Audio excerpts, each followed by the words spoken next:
পনির দিয়ে আলুর তরকারি করব। পনিরটা ছোট করে কেটে নিয়েছি। এবার সর্ষের তেলের মধ্যে পনিরগুলো একটু ভেজে নিচ্ছি।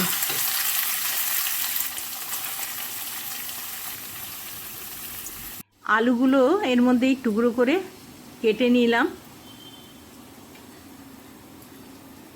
পনিরটা হালকা করে ভেজে নিচ্ছি, কড়া ভাজবো না, চিমড়ে হয়ে যাবে না হলে।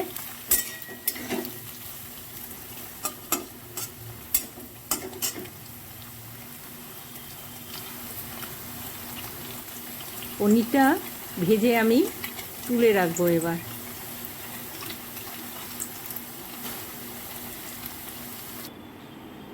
ভাজা হয়ে গেছে, পনিরটা তুলে রাখলাম। এবার বাকি তেলের মধ্যে আমি তেজপাতা, কাঁচা লঙ্কা বাটা দিলে তেলের মধ্যে একটু ভালো গন্ধ আছে।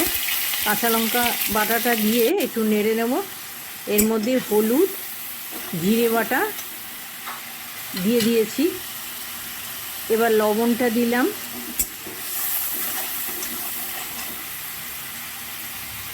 আর পনির বাটার মশলা অল্প একটু দিয়ে দেব। এবার মশলাটা ভালো করে একটু কষে নিয়ে আমি এবার টুকরো আলুগুলো দিয়ে দেব।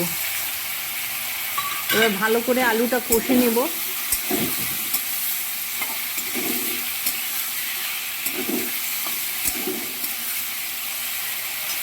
আলুটা ভালো করে কষে নিলে আলুটার মধ্যে একটু মশলাটা ঢুকবে। একটু গরম জল দিয়ে দিলাম, একটু আলুটা সেদ্ধ হতে টাইম লাগবে। ফুটে এসছে। এবার আমি ভাজা পনিরগুলো এটার মধ্যে দিয়ে দিলাম। ভাজার পনিরগুলো দিয়ে বেশ কিছুক্ষণ ফোটালে এবার পনিরগুলোর মধ্যে ঝাল, লবণ, মশলা ঢুকে গেলে পনিরটা টেস্টি হবে। একটু ভালো করে ফুটিয়ে নিচ্ছি যাতে আলুটা পনিরটা ভালো করে সেদ্ধ হয়ে যায়। আমি এটা রুটির তরকারি করছি, ওই জন্য একটুখানি কাই মতন থাকবে, সেই অবস্থাতেই নামিয়ে নেব।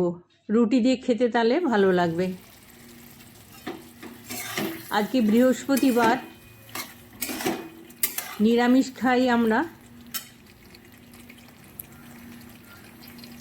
আমার রান্না হয়ে গেছে, আমি নামিয়ে নিলাম।